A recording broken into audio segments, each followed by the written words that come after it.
Había algo en la mirada de Canelo que me inquietaba profundamente. No era una mirada normal, no era la expresión de un perro que simplemente observa su territorio. Era algo más intenso, más perturbador. Cada noche, sin falta, mi pastor alemán se dirigía al mismo punto del patio y se quedaba inmóvil, como una estatua de bronce, mirando fijamente hacia el viejo granero que mi abuelo había construido décadas atrás. Mi nombre es Esteban Morales, y durante 60 años he vivido en este rancho de Jalisco, donde el sol abraza la tierra rojiza y el viento susurra secretos entre los matorrales. Soy un hombre práctico que cree en el trabajo duro y en que cada problema tiene una solución. Por eso cuando Canelo comenzó con este extraño comportamiento en octubre pasado, inicialmente pensé que era algo temporal, quizás algún animal nocturno que había captado su atención. Pero las noches pasaron y el patrón se volvió inquebrantable. Cada anochecer, después de completar mis labores en el rancho, Canelo caminaba con determinación hacia el mismo punto y adoptaba esa posición de vigilia que me helaba la sangre. No mostraba agresividad ni miedo, solo una atención pura y constante, dirigida hacia el granero que había permanecido prácticamente abandonado durante años. La primera semana intenté ignorarlo. La segunda semana comencé a preocuparme. Para la tercera semana, ya no podía dormir tranquilo. Había algo en el instinto de Canelo que me decía que esto no era casualidad.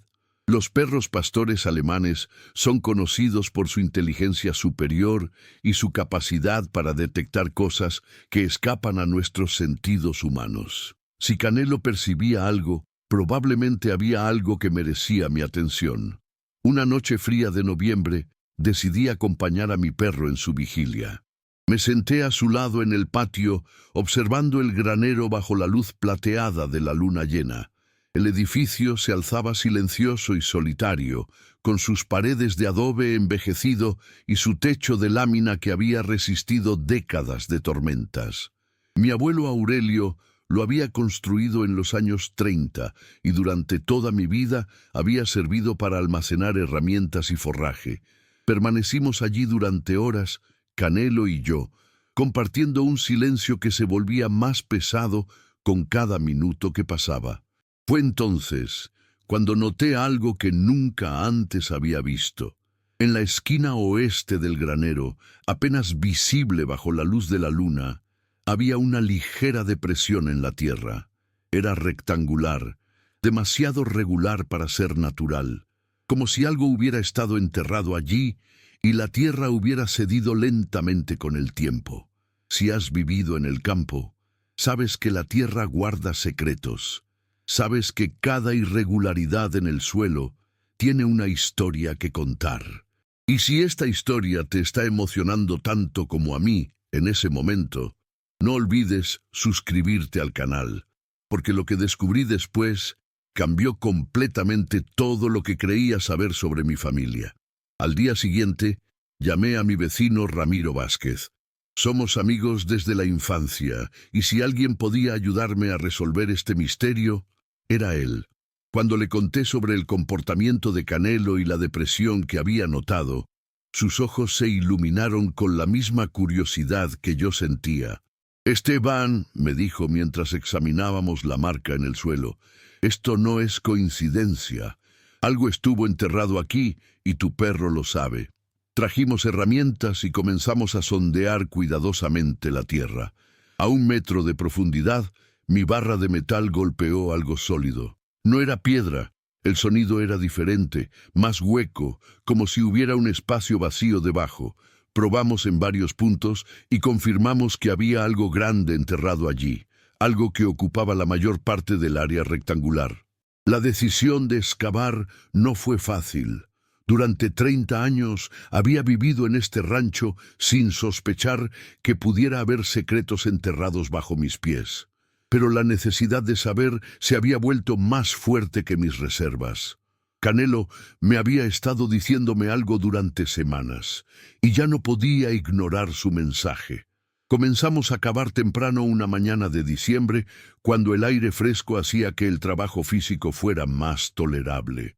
Canelo se sentó a unos metros de distancia, observando nuestro trabajo con la misma atención fija que había mostrado durante sus vigilias nocturnas. Era como si finalmente entendiera que habíamos recibido su mensaje. A medida que profundizábamos, la tierra cambió de color y textura.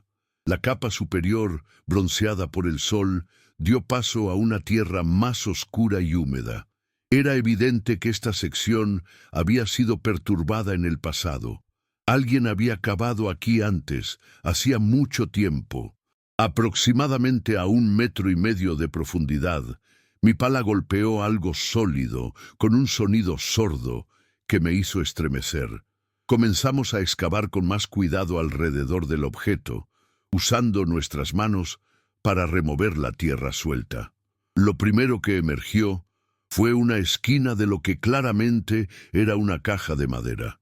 La caja era más grande de lo que habíamos imaginado. 1,5 metros de largo, 80 centímetros de ancho y unos 50 centímetros de alto. Estaba construida con madera sólida, probablemente roble, y tenía refuerzos de metal en las esquinas. A pesar de los años enterrada, la construcción había resistido bien la humedad del suelo. Cuando finalmente logramos forzar la cerradura oxidada y levantar la tapa, lo que vimos nos dejó sin palabras. El interior estaba forrado con tela descolorida y contenía algo que jamás habría imaginado encontrar en mi propiedad. Fajos de billetes cuidadosamente envueltos en papel encerado, bolsas de monedas de oro y plata, y una colección de documentos preservados en fundas de cuero. Los billetes eran antiguos, algunos tan viejos que los diseños eran diferentes a cualquier cosa que hubiera visto en circulación. Había pesos mexicanos de diferentes épocas, pero también dólares estadounidenses de décadas pasadas y lo que parecían ser marcos alemanes y francos franceses. Junto al dinero, las monedas brillaban con el lustre opaco del oro envejecido. Pero lo que más me intrigó fueron los documentos. Había cartas escritas en español con una caligrafía elegante de otra época, fotografías de personas que no reconocía y papeles en idiomas que no pude identificar inmediatamente. Entre estos documentos encontré una carta que cambió todo. Estaba dirigida a Roberto, el nombre de mi padre, y firmada por Aurelio, mi abuelo. La fecha decía 15 de marzo de 1943. Con manos temblorosas, leí en voz alta: Mi querido Roberto, los tiempos se vuelven cada vez más inciertos, y he decidido que es prudente asegurar el futuro de nuestra familia de maneras que no puedo discutir abiertamente. Lo que he guardado aquí representará la seguridad de las generaciones futuras, pero debe permanecer en secreto hasta que sea absolutamente necesario revelarlo. La carta continuaba con referencias a contactos en Europa y obligaciones que trascienden las fronteras nacionales.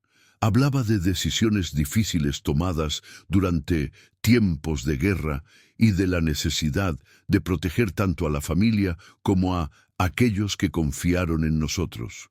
Entre los documentos había pasaportes con diferentes nombres, pero con fotografías que claramente mostraban a mi abuelo Aurelio.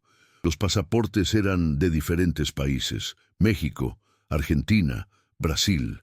También había documentos de identidad que parecían falsificados y cartas de presentación para personas con nombres desconocidos. Una fotografía en particular me llamó la atención. Mostraba a mi abuelo en compañía de una familia: un hombre mayor, una mujer y 3 niños pequeños. Todos llevaban ropa que claramente no era mexicana, y sus rostros mostraban el cansancio de personas que habían viajado lejos y habían visto demasiado. En el reverso, alguien había escrito: Familia Rosenberg, llegada segura, noviembre 1943.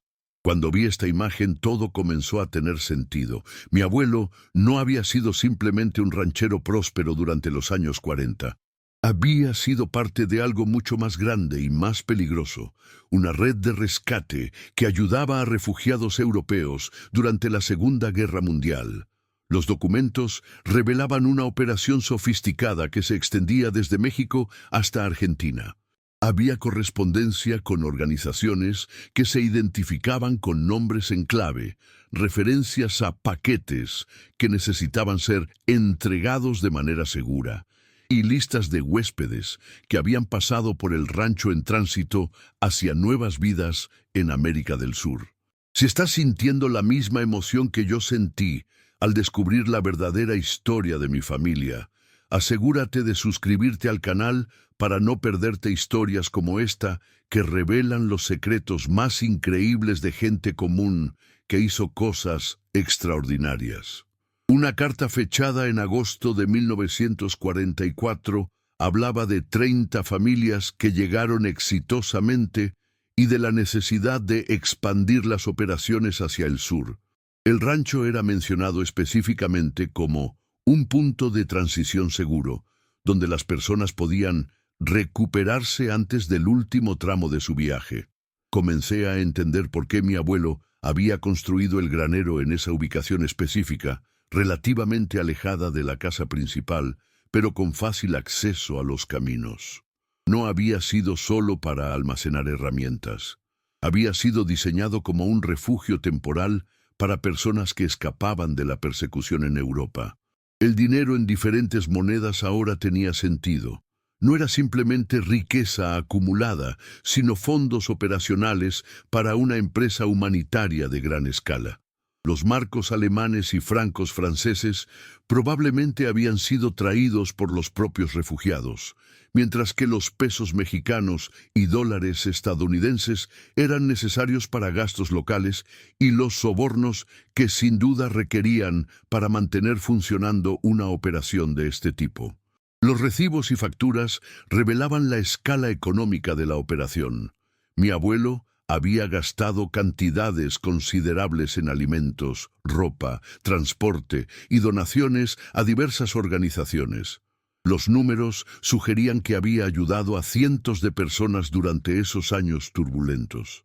Recordé entonces conversaciones vagas que había tenido con mi padre cuando era adolescente.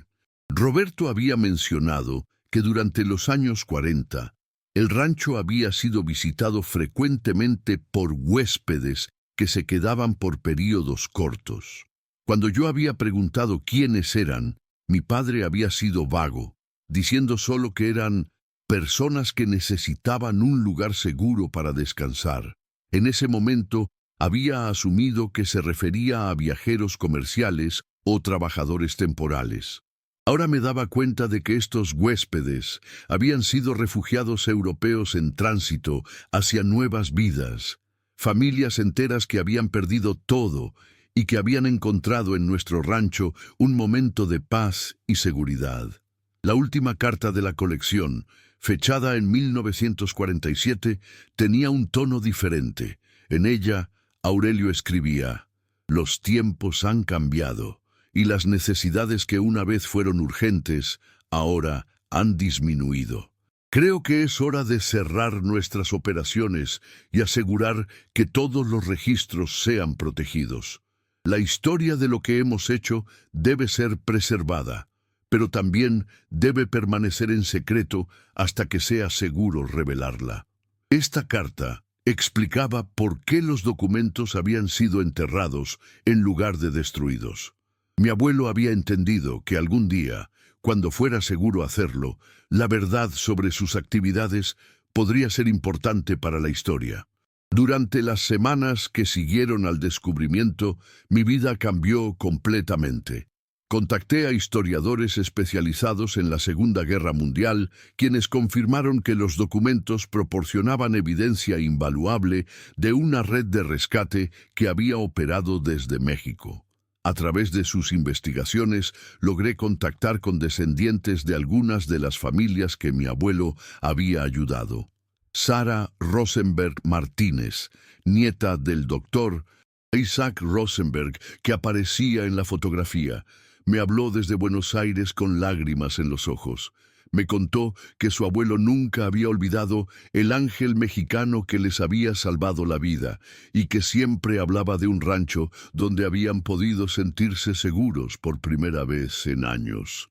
La investigación reveló que mi abuelo había ayudado a aproximadamente 400 personas durante los 7 años que duró su operación.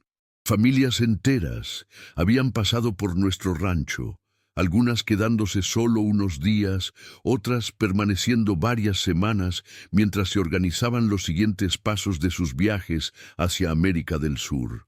Después de mucha deliberación, tomé decisiones importantes sobre el legado de mi abuelo. Parte del dinero fue donado a organizaciones modernas que ayudan a refugiados, manteniendo vivo el espíritu de su obra. Los documentos históricos fueron entregados a archivos académicos donde podrían ser estudiados y preservados. El granero fue convertido en un pequeño museo donde recibo ocasionalmente a investigadores y descendientes de las familias que mi abuelo ayudó. Canelo, cuyo instinto había iniciado todo este descubrimiento, ahora vive tranquilamente, habiendo cumplido su papel en revelar un secreto que había permanecido enterrado durante más de 60 años. Cuando pienso en todo lo que descubrí gracias a la persistencia de mi perro, me doy cuenta de que a veces los misterios más increíbles están justo bajo nuestros pies, esperando el momento correcto para ser revelados. Mi abuelo Aurelio había sido mucho más que un simple ranchero. Había sido un héroe silencioso que arriesgó todo para salvar vidas durante uno de los períodos más oscuros de la historia humana. Esta historia me enseñó que la bondad ordinaria puede tener consecuencias extraordinarias y que el legado de una persona puede perdurar mucho más allá de su propia vida. Si esta increíble historia de familia, misterio y heroísmo te ha emocionado tanto como a mí vivir todo esto, no olvides suscribirte al canal porque tenemos muchas más historias reales que te van a sorprender. En los vastos campos de Jalisco, donde el viento aún susurra entre los matorrales, el legado de mi abuelo continúa inspirando a todos quienes conocen su historia de valor, sacrificio y amor por la humanidad.